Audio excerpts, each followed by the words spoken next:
em đã nói mình chia tay, sau thời gian đôi ta đắm say.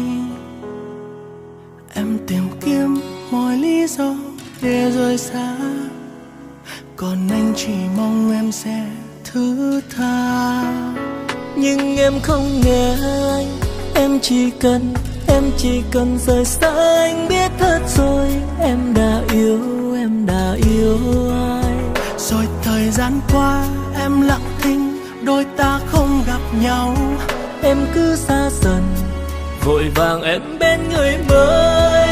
Có nỗi nhớ không thành lời, anh yêu em yêu thế thôi. Có nói gì em cũng đã rời xa anh mất rồi. Anh biết cố gắng chỉ là thừa, em cũng đâu có muốn nghe. Vì cảm giác của em với anh đâu còn nữa.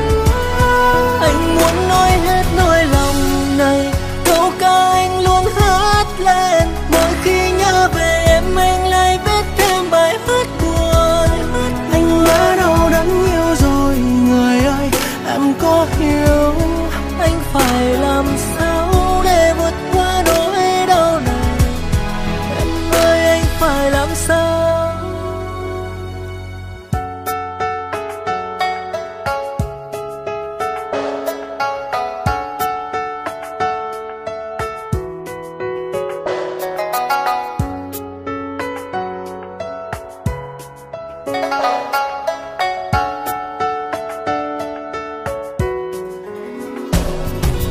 em đã xa rời anh, em đã xa khuất anh.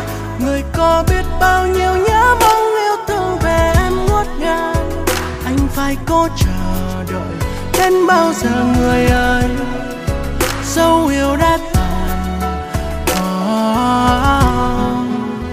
Nhưng em không nghe anh, em chỉ cần rời xa anh. Biết hết rồi, em đã yêu ai.